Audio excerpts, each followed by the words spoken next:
Hey there, welcome back to High Infidelity, the best channel for cheating stories. Like and subscribe to channel for more spicy stories. Now, let's get into today's story video. I'm just numb, don't know what to do. So honestly, I'm not sure what this is intended to be. It's definitely more of a vent post than a rage post. It's just sitting inside of me, and I need to get it out because I'm going insane. I believe my marriage was abusive, but we lived in a bubble in a city remote from our friends and family. So I have no outside frame of reference. I've simply been caught up in my own thoughts.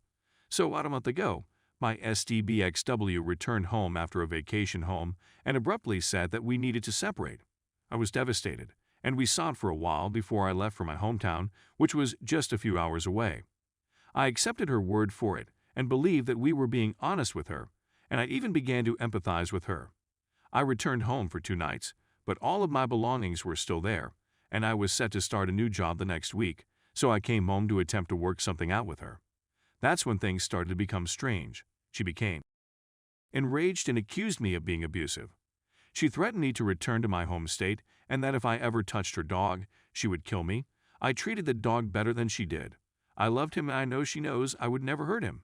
I didn't want her to be any more furious with me, so I said it was okay and returned to my family.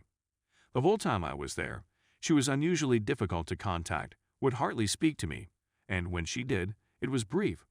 She would simply give me her thoughts about what was going on, almost as if she was just giving me an update. And then, once I tried to discuss or talk about mine, she became enraged and cut me off. She even threatened me with divorce since she knew how much I cared about it. This went on for approximately 2.5 weeks, with large stretches when I didn't speak to her. She eventually began to suggest we could chat, but she kept moving the date back and forth, using work as an excuse. It came to the point where I was wasting money trying to give her space, and I had my work start date put out, but it was coming up. So I returned home, but I didn't tell her I was staying in a motel close to our apartment. For a few days, I wanted to give her as much space as possible and not make her feel pressured. On a day when she was at work, I decided I wanted to go into the apartment, our apartment, with both of our names on the lease. All of my belongings were there, including my work clothes and food. That's when everything went downhill. So as soon as I walked in, I detected a strange cigarette scent, which was strange considering my wife never smoked and was very opposed to it. All of my belongings, well, not all of them, but the ones she believed I should have, were in boxes and totes against the wall. She had completely refurbished the place and removed all traces of me. This is when I realized something was wrong. I did something nefarious. I read her diary, and there it was. For nearly 7 months, she had been cheating on me with her closest friend back in her home state. This notebook described her increasing realization that she was in love with him, and the most recent entry recounted that they had when she was on vacation there lately. It was terrible, particularly since we were in the midst of attempting to expand our relationship, and I had indicated that things like being with someone else may perhaps be all right, as long as she attempted to trust me and had my best interests in mind. It was her idea to open the relationship. I phoned her at work and asked her quietly if anything had occurred while she was at home. I told her it was okay if she cheated on me, since I simply wanted to work with her. Her reaction was a really no, ugh, you're irritating. Nothing occurred because you weren't paying attention, and then I essentially called her out on everything, even reading her own diary to her. She continued attempting to deny it, but ultimately admitted it. I was really in disbelief. I had no clue this guy, who was intending to have my F-gang kid in the next year or two, could do this to me. I took all of my belongings out of the apartment, and when she arrived home from work, it was a disaster. She became enraged and said that I was invading her space by being at home. I informed her that it was literally my house as well, and that if she wanted to leave, the door was right there. I'm so anxious and numb that I can't adequately convey the train disaster that was the next several weeks, but things just got F-gang worse and F-gang worse.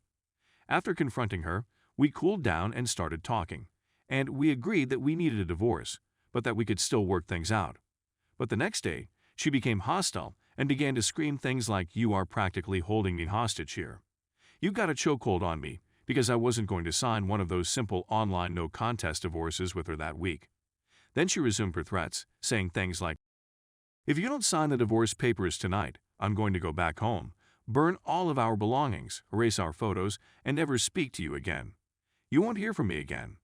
This was effing horrible because I still love this lady. Literally a little over 2 months ago, she was telling me that she never wants me to get pregnant for anyone else but her, and that she was so glad that I was taking care of her and loving her as much as I did. So things settled down the following day, and she began to be incredibly kind, holding my hand and sitting on my lap, kissing my head. She apologized and called us by our pet names. I don't know why I trusted her, but I did. I was all set to sign the paperwork and get her out of the lease that day, but something in the back of my mind told me something wasn't right. When she left for work that day, I went to check on the Apple Watch we shared, and it was as if my spirit had left my body. She'd been telling her friends that she was only attempting to get a cheap divorce out of me, despite her claim that the divorce had imprisoned her, and that she may have to sleep with me to obtain it. She and her pals were talking about how awful I was for even considering having with her. I wasn't, and how she was afraid it would make her friend, who she was in love with, love her less. So I contacted her again at work and asked if she was really about wanting things to improve between us, apologizing for whatever stress I had given her. She claimed she was, that she was sorry, that she still wanted to work with me, and that she was being truthful since I found out about the affair via her journal. I burst out laughing and called her out on her nonsense, and then things got much worse. After a night of fighting and shouting, she was back to threatening me with never seeing me again and claiming that she was simply trying to get her divorce and get away from me. So she moved out to live with a coworker, and over the following week we gradually untangled all of our belongings. I pulled her out of the lease, and she paid her portion on our joint credit card. All of this occurred as she threatened to sever contact and burn all of our belongings. She'd openly speak trash about me to her pals through text in front of me, claiming she was doing it. When things were peaceful and we felt like we were working together, she kept bringing up this new man. He had apparently urged her to quit her marriage for him, and he was planned on leaving his engagement for her. He had also been with someone for 6 years. They had moved in together, and they had joint dogs and property. Their families were acquainted. My STBXW told me how she believed this person was her friend, that she could trust him, and that she felt close to him. I began long-distance dating her after just knowing her for a month, so we were partners before we were friends in every manner. She said that if this AP was married to her and she wanted a divorce, he would grant it to her without question. She proceeded to compare me to him, berate me with things, saying I was weaker, less proficient, earned less money. Not to be defensive or anything, but it's all stuff I know for a fact is absolutely incorrect, like I'm 6'2" in exercise, and this man is 5'5" and rail thin, for example. Other than her saying this garbage to me, it doesn't matter, and so on. The saddest part is that she blames me for losing her forever, telling her new partner that I failed to connect with her in meaningful ways, and that all we had was gone because of me. She claims that I set the tone for our relationship by being negligent in the first year of our relationship, 3 years before we married, and that she will always blame me for allowing it to get to this point. These are details for perspective, my side, as I have to state for my sanity. We met long distance. She was a worker I met via work, no judgment. It doesn't matter outside of the scenario of not knowing what her aim was, and I was pursuing a double STEM degree at a fairly good institution while working a part-time job. As a last-ditch attempt, I had just returned to school after years of difficulty maintaining attendance due to my mental condition. She came to live with me. She worked but remained in the flat that my family had paid for. I was nervous throughout the first few months of our relationship, but I planned dates and purchased gifts, and we had great chemistry and true love. Our mental illness did have an impact on our communication, but it only showed up when we had to deal with life issues, and even then, it improved. We needed money to support her through school when I finished, so I took a gig job that paid twice what a beginning position in my sector did.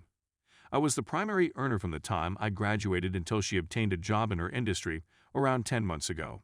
I also cared for the dog and our other pets, went grocery shopping, traveled everywhere, planned excursions, paid bills, dealt with landlords, and did other housework.